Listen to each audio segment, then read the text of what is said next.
Hello students, કેમ છો બધા? મજામાં ને? તો ચાલો આજે આપણે ભણીશું હિન્દી. કયો વિષય ભણવાનો છે? તો કે હિન્દી.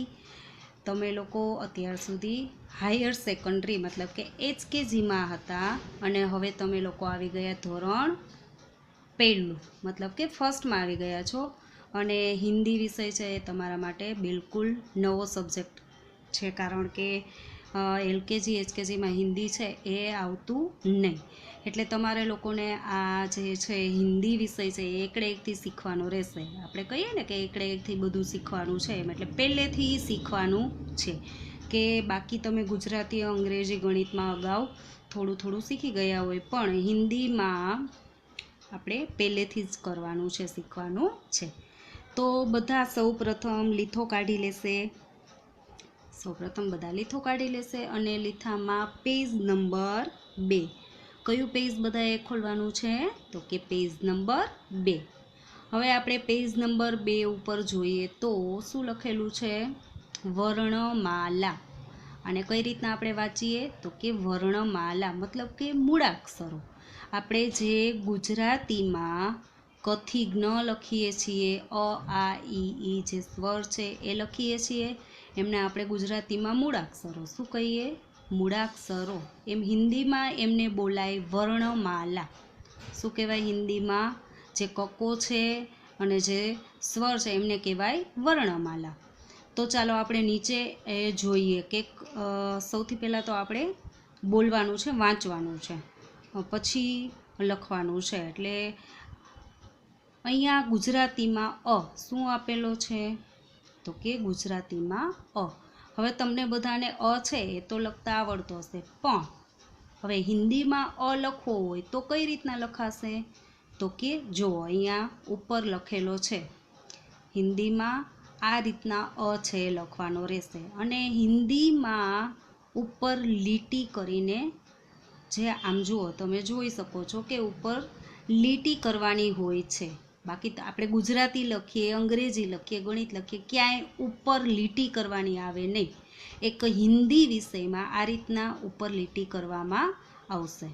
એટલે હિન્દીમાં કોઈ પણ તમે વાક્ય લખો, શબ્દ લખો અથવા તો મૂળાક્ષર લખો, પણ ઉપર આ રીતના લીટી કરવાની રહેશે.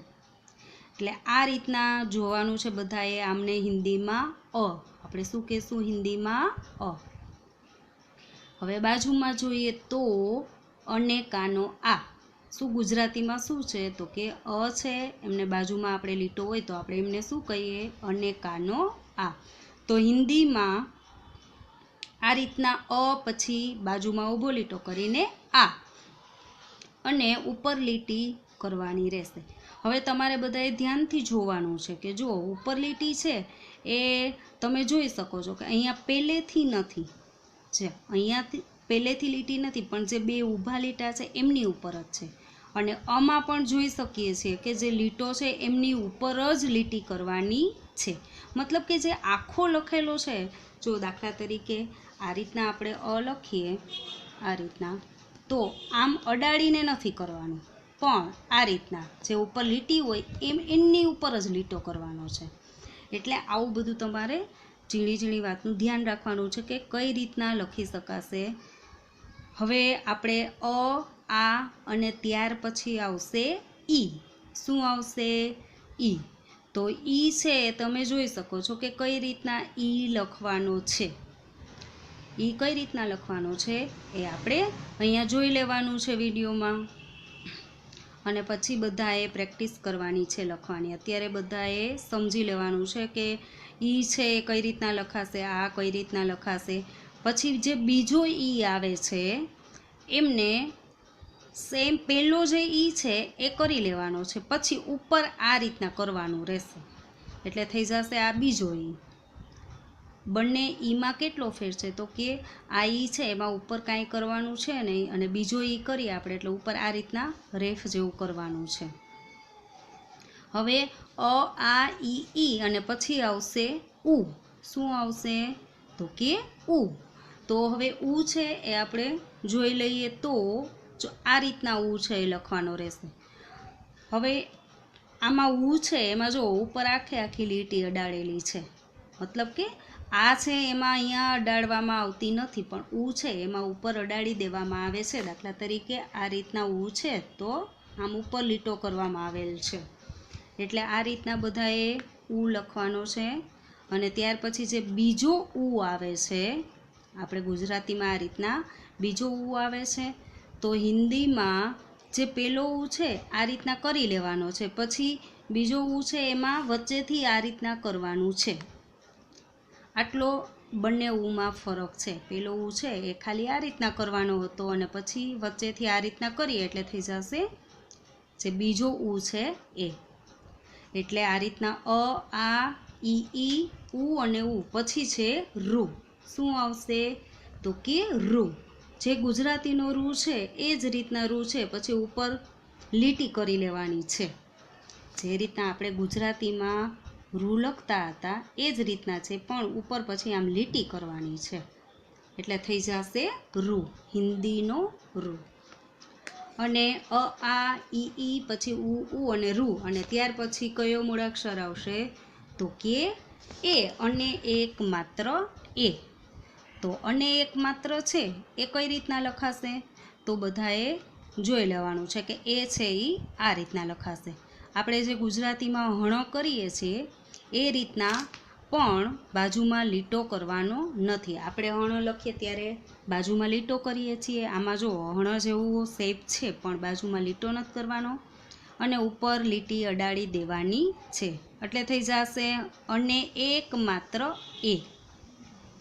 હવે એ પછી આવે અને બે માત્ર ઐ. શું આવશે? અને બે માત્ર ઐ.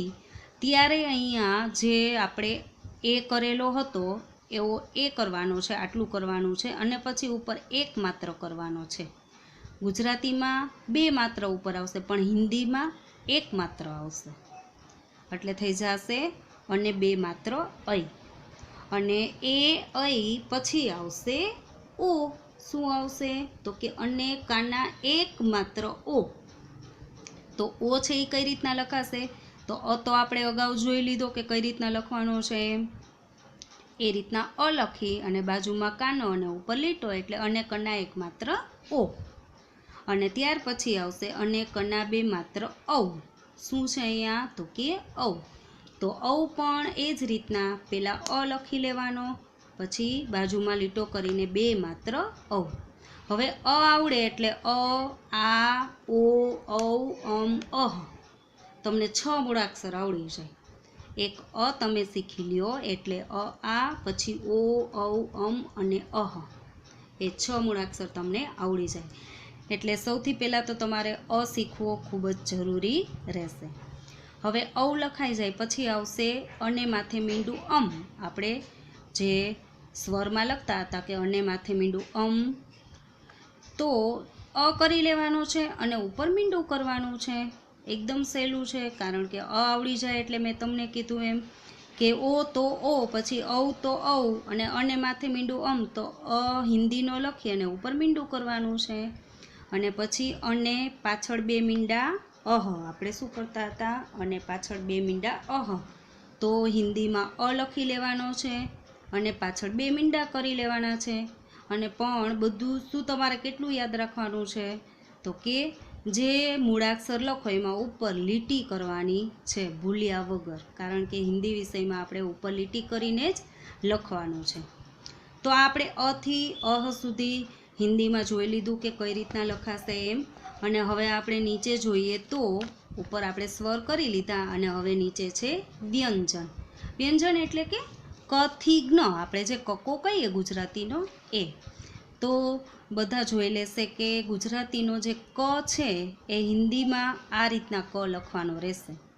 જે ગુજરાતીનો ક છે એ આપણે આ રીતના લખતા, હિન્દીમાં આ રીતના લખવાનું છે. હવે બાજુમાં જોઈએ તો ખ ખટારાનો ખ છે. જે આપણે ગુજરાતીમાં આ રીતના ખ લખતા એ હિન્દીમાં આ રીતના ખ લખવાનો છે. એટલે અત્યારે તો તમારે લખવાનું છે જ નહીં. આમાં તમને બધાને પહેલાં તો જોવાનું જ છે, જેથી કરીને તમને આઈડિયા આવી જશે કે કઈ રીતના આપણે હિન્દીમાં લખવાનું છે. એટલે ખ છે એ ર અને વ બે બાજુમાં હોય એ રીતના બાજુમાં લખવાના છે અને ઉપર લીટી કરવાની છે. પછી ખ પછી આવશે ગ, ગ ગણપતિનો ગ છે એ ગ, તો આપણે ગ છે એ હિન્દીમાં આ રીતના લખાશે,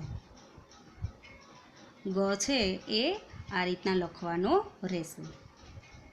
અને ગ પછી આવશે ઘ ઘરનો ઘ, શું આવશે? ઘ ઘરનો ઘ, એ તમે જે આપણે ગુજરાતીમાં લખીએ છીએ એ રીતના જ છે અને ઉપર લીટી કરવાની છે એટલે થઈ જશે ઘ ઘરનો ઘ. ત્યાર પછી આ છે તો વચ્ચે તમારે છોડી દેવાનો છે, આનો કે તમારે લખવામાં ઉપયોગ આવશે નહીં. હવે ઘ પછી આવશે ચ ચકલીનો ચ, શું આવે? તો કે ચ. તો ચ છે હિન્દીમાં ચ છે એ આ રીતના લખવાનો છે, આડો લીટો કરી અને પછી આવું વ જેવું કરવાનું છે અને ઉપર લીટી કરવાની છે એટલે થઈ જશે ચ હિન્દીનો ચ, ચકલીનો ચ. અને ત્યાર પછી છે છ છત્રીનો છ, જે આપણે ગુજરાતીમાં લખતા હતા એ રીતના જ લખવાનું છે, પણ જે મીંડું હોય એમની ઉપર નાનો એવો લીટો કરીને પછી આડો લીટો કરવાનો છે ઉપર, એટલે થઈ જશે છ છત્રીનો છ. ત્યાર પછી આવશે જ, જ જમરૂખનો જ છે એ કઈ રીતના લખવાનો છે? તો કે આ રીતના, જે બ છે એ મુજબ લખી અને ઉપર આડો લીટો કરવાનો છે એટલે શું થઈ જશે? તો કે હિન્દીનો જ. ત્યાર પછી આપણે લખીએ છીએ જ પછી ઝ ઝબલાનો ઝ. ગુજરાતી કકો તો તમને બધાને આવડે જ છે, આપણે અહીંયા ગુજરાતી કકો છે એ રીતના પછી ગુજરાતી કકો આવડે તો જ આપણને હિન્દી કકો આવડે, નતર પછી આપણને કઈ રીતના ખબર પડે કે જ પછી શું આવશે એમ. એટલે ગુજરાતી કકો જેમને ના આવડતો હોય એ તો પહેલાં એમને તો ગુજરાતીનો કકો જ કરવો પડશે. હવે અહીંયા છે ઝ ઝબલાનો ઝ, એ છે ઝ છે એને કઈ રીતના લખવાનું છે? તો કે આ રીતના, બધા જોઈ લેશે. ઝ છે એ આ રીતના લખવાનો છે. હવે ઝ પછી આવશે જે છે એ કાંઈ આપણે ક્યાંય લખવાનું આવશે ને એટલે એ કાંઈ શીખવાની જરૂર નથી. હવે ઝ પછી આવશે ટ ટપાલીનો ટ. આપણે ગુજરાતીમાં ટ છે એ આ રીતના લખીએ છીએ અને હિન્દીમાં જે ટ છે એ આ રીતના ઉપર લીટો કરીને આવું જે ટમાં આપણે વળાંક કરીએ છીએ એ મુજબ જ કરવાનું છે અને ઉપર લીટી કરી લેવાની છે. ટ. ત્યાર પછી આવશે ઠ. ગુજરાતીનો ઠ આ રીતના આપણે લખતા હતા અને હવે હિન્દીમાં ઠ છે એ આ રીતના ઉપર લીટી કરીને નીચે ગોળ મીંડું કરી લેવાનું છે જેથી કરીને થઈ જશે ઠ. અને ઠ પછી ડ, શું આવે? તો કે ડ ડગલાનો ડ. તો ડ છે એ ડ જેવો જ લખવાનો છે પણ ઉપર લીટી કરી અને પછી લખવાનો છે એટલે થઈ જશે ડ. અને ડ પછી આવશે ઢ ઢગલાનો ઢ. તો ઢ છે એ પણ આ રીતના લીટી કરી અને આ રીતના ઢ જેવું આપણે વળાંક કરીએ છીએ ગુજરાતીમાં એ મુજબ જ વળાંક કરવાનો છે એટલે થઈ ગયો આ ઢ. અને ઢ ઢગલાનો ઢ છે એમના પછી આવશે હણફેણનો હણ. શું આવશે? તો કે હણફેણનો હણ. હવે એ કઈ રીતના લખવાનો છે? તો કે આ રીતના, આ યુ છે એવો શેપ છે અને પછી બાજુમાં ઊભો લીટો કરવાનો છે અને પછી ઉપર આડી લીટી કરી દેવાની છે એટલે થઈ જશે હણફેણનો હણ. હવે હણ પછી આવશે ત તલવારનો ત. આપણે ગુજરાતીમાં શું આવે હણ પછી? તો કે ત તલવારનો ત. તો હિન્દીમાં પણ સેમ એવો જ ત છે પણ ઉપર લીટો કરી લેવાનો છે, ઉપર આડો લીટો કરવાનો છે જેથી કરીને થઈ જશે ત. શું થશે? તો કે ત. અને ત પછી આવશે થ. શું આવશે? થ થળનો થ. તો થ છે એ પણ એ મુજબ જ લખવાનો છે અને ઉપર જે આપણે થનો જે લીટો હોય ત્યાં જાડી લીટી કરવાની છે, આખા શબ્દ ઉપર આખા મૂળાક્ષર ઉપર લીટી કરવાની નથી.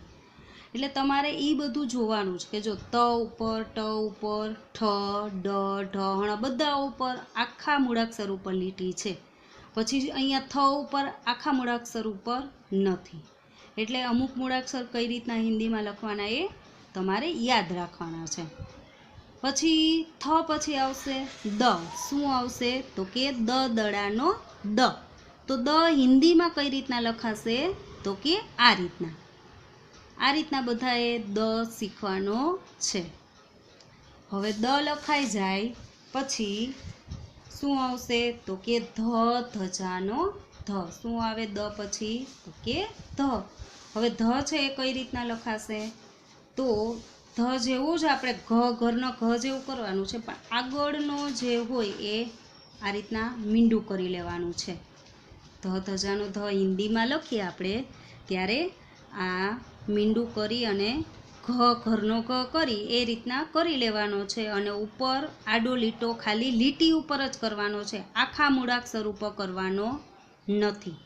એટલે હમણાં આપણે જોયું કે આપણે થ ઉપર જે લીટી ઉપર જ આડો લીટો કરતા હતા એ જ રીતના ધ ઉપર પણ ખાલી લીટી હોય એમની ઉપર જ કરવાનો છે.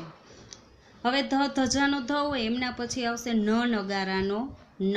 શું આવશે તો કે ન જેવો જ ન કરવાનો છે, પણ ઉપર આડી લીટી કરવાની છે.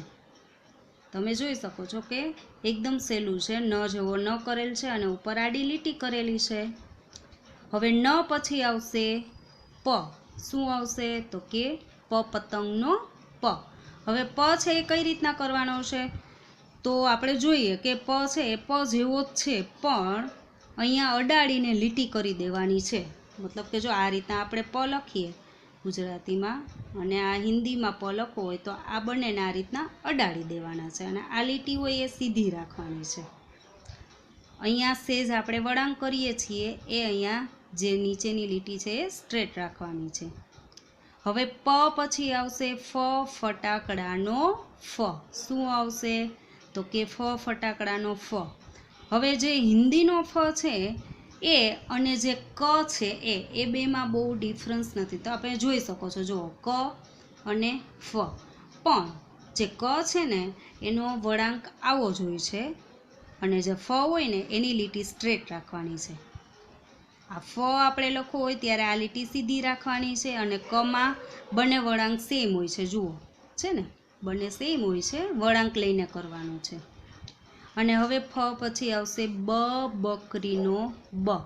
તો બ કઈ રીતના લખીશું તો કે જે આપણે વ લખીએ છીએ હિન્દીમાં એ રીતના વ જેવું લખીએ અને વચ્ચે આડો લીટો આ રીતના વચ્ચે આડો લીટો કરવાનો છે એમાં, એટલે થઈ જશે હિન્દીનો બ. અને બ પછી આવશે ભમરડાનો ભ. તો ગુજરાતીમાં આપણે ભ લખીએ છીએ એ રીતના જ પહેલાં મ શું કરવાનું છે તો કે મ વરચાનો મ જેવો કરી લેવાનો છે અને આપણે આ વળાંક કરીએ છીએ એમના બદલે અહીંયા આગળ મીંડું કરવાનું છે. શું કરવાનું છે તો કે આગળ મીંડું કરવાનું છે અને જે ઊભી લીટી હોય એમની ઉપર આડો લીટો કરવાનો છે. એટલે શું થઈ જશે હિન્દીનો ભ. હવે ભ છે એમના પછી આવશે મ. શું આવશે તો કે મરચાનો મ. હવે મ છે એ પણ સેમ મ જેવો મ લખી અને ઉપર આ રીતના લીટો કરી લેવાનો છે બંને લીટીને અડાડીને, એટલે થઈ જશે હિન્દીનો મ. અને મ પછી આવશે ય. શું આવશે તો કે ય. હવે આપણે જોઈએ કે ગુજરાતીનો આપણે ય લખતા હતા એ જ રીતના હિન્દીનો ય લખવાનો રહેશે અને ઉપર આડો લીટો કરવાનો છે. અને ય પછી આવશે ર. તો ર છે એ પણ એ રીતના, પણ આપણે જેમ રમાં વળાંક કરીએ છીએ એના બદલે આ રીતના ર છે એ આ રીતના નીચે સીધી લીટી કરી નાખવાની અને પછી ઉપર આડો લીટો કરવાનો, એટલે શું થઈ જશે ર. હિન્દીનો ર. હવે ર લખાઈ જાય પછી આવશે લ. શું આવે ર પછી તો કે લ. હવે ગુજરાતીમાં આપણે આ રીતના લ લખતા હતા અને હિન્દીમાં ઘણા બધાને એમ થશે કે આ ભ છે એમ. આપણે ગુજરાતીમાં આ રીતના ભ કરીએ છીએ, પણ હિન્દીમાં ભ જેવો હોય એમને હિન્દીમાં કહેવાય લ. શું કહેવામાં આવે છે લ. અને ત્યાર પછી આવશે વ. તો આપણે ગુજરાતીમાં જેવો વ કરીએ છીએ એવો જ હિન્દીમાં વ કરવાનો છે, પણ ઉપરની લીટી હોય એ થોડી આમ ઉપરની સાઈડ રાખી અને આડો લીટો કરવાનો છે. ત્યાર પછી આવશે સ મીંડાવાળો સ. તો એ પણ એ જ રીતના છે સેમ, પણ આ નીચે છે એ વળાંક નથી કરવાનો. આપણે અહીંયા વળાંક કરીએ એના બદલે આ નીચે સીધું સ્ટ્રેટ લીટી રાખવાની છે, સીધી રાખવાની છે. અને ઉપર આડો લીટો કરી દઈએ એટલે થઈ જશે સ મીંડાવાળો સ. ત્યાર પછી આવશે સ ષટકોણનો સ. તો એમાં પણ એ જ રીતના, જે રીતના આપણે સ લખીએ છીએ એ જ રીતના લખી અને ઉપર આડી લીટી કરવાની, અને અહીંયા જે આપણે વળાંક કરીએ એ લીટી સીધી રાખવાની છે. ત્યાર પછી સ સસલાનો સ. તો એમાં પણ એ જ રીતના નીચેની લીટી સીધી રાખી અને ઉપર આડી લીટી કરી લેવાની છે. અને સ પછી આવશે હ હરણનો હ. તો હ છે એ આ ઉપરની લીટી સેજ નાની કરી અને પછી હ જેવો હ લખવાનો અને ઉપર આડી લીટી કરી લેવાની. હ પછી આવશે ક્ષ ક્ષત્રિયનો ક્ષ. તો એ સેમ એ જ રીતના કરવાની, લખવાનો છે, પણ આ જે લીટો હોય એ ઉપરની સાઈડ થોડોક લંબાવી અને ઉપર આડો લીટો કરી લેવાનો છે. પછી આવશે જ્ઞ, યજ્ઞનો જ્ઞ. તો જ્ઞમાં પણ આપણે જોઈ શકીએ છીએ કે એ બહુ ફેર નથી, પણ જે આપણે ગુજરાતીમાં આવું કરીએ છીએ ને અહીંયા સીધી લીટી કરી લેવાની. જો સીધી લીટી છે, પછી આ ઉપરનો લીટો લંબાવી અને ઉપર આડી લીટી કરી લેવાની છે, એટલે તમને એકદમ ઇઝી જ રહેશે, બહુ હાર્ડ નહીં રહે. અને જ્ઞ પછી આવશે ત્ર. તો ત્ર છે એ સેમ એ જ રીતના છે, ઉપર ખાલી આડી લીટી કરવાની છે. તો અહીંયા આપણું જે આજે પેજ નંબર 2 છે એ કમ્પ્લીટ, મતલબ કે પૂરું થાય છે.